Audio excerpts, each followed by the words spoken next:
যারা অপরাধী, অপরাধীদের আইনের আওতায় আইনানুগভাবে তাদের বিচার হোক, কিন্তু আইন বহির্ভূতভাবে কেউ তাদের সাথে অসদাচরণ করবে এই ধরনের কোনো নীতিতে বাংলাদেশ জাতীয়তাবাদী দল বিশ্বাসী নয়। গতকাল সাবেক প্রধান নির্বাচন কমিশনারের সাথে যে ধরনের ব্যবহার হয়েছে এবং আদালতে তার প্রতি যে আচরণ করা হয়েছে, এটা নিঃসন্দেহে দুঃখজনক এবং আমরা মনে করি যেই এই ঘটনার সাথে জড়িত থাক তার দৃষ্টান্তমূলক শাস্তি হওয়া দরকার। আর আদালত প্রাঙ্গণে সর্বোচ্চ নিরাপত্তা দেওয়ার দায়িত্ব হচ্ছে সরকারের, প্রশাসন, কারণ সেখানে আইন শৃঙ্খলা বাহিনী আছে, সেখানে আরও নানা ধরনের সরকারি গোয়েন্দা সংস্থাগুলো কাজ করে। তো এইরকম একটি স্পর্শকাতর জায়গায় যেখানে প্রত্যেকটি মানুষের ন্যায় বিচার নিশ্চিত হবে, সেখানে কেউ বেআইনি কাজ করবে সেটা তো হতে পারে না। সেই বেআইনি কাজ করার সুযোগ কেন সেখানে থাকবে? সেখানে আইন শৃঙ্খলা বাহিনী কি করে? আর এই ঘটনাকে কেন্দ্র করে কোনো রাজনৈতিক দল ঘোলা পানিতে মাছ শিকার করার চেষ্টা করছে। আমি আমারও সুস্পষ্টভাবে বলতে চাই, যেটি 5ই আগস্টের দিন থেকে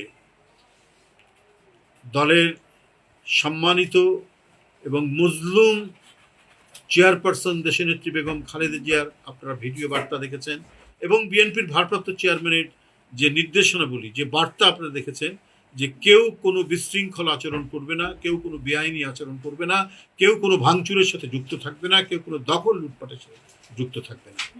এবং এই যে সুস্পষ্ট ঘোষণা, এবং এই ঘোষণা আমরা মান্য করে আসছি। ওই সময় আমরা যারা জেলে ছিলাম 5ই আগস্টের দিন, সেইখান থেকে আমরা চেষ্টা করেছি আমাদের নেতাকর্মীকে বাইরে নির্দেশনা দিয়ে প্রত্যেকে যেন সুশৃঙ্খল আচরণ করে, প্রত্যেকে যেন সুশৃঙ্খল থাকে এবং সভ্যভব্য আচরণ করে, সেটার ব্যাপারে আমরা সেখান থেকে নির্দেশ পাঠিয়েছি। এবং এখন পর্যন্ত আমরা বিএনপির নামে কেউ কোথাও কোনো অন্যায় এবং কোনো ধরনের অপকর্মের সাথে যুক্ত রয়েছেন এ ধরনের সুস্পষ্ট যাদের প্রমাণ পাওয়া গেছে, তাদেরকে দল থেকে শাস্তিমূলক ব্যবস্থা গ্রহণ করা হয়েছে। কারো বিরুদ্ধে শোকজ করা হয়েছে, কারো পদ স্থগিত করা হয়েছে, কাউকে বহিষ্কার করা হয়েছে, কাউকে তিরস্কার করা হয়েছে, কাউকে সতর্ক করে দেওয়া হয়েছে। এই ধরনের ঘটনা প্রায় 4000 থেকে 5000 হবে এরই মধ্যে।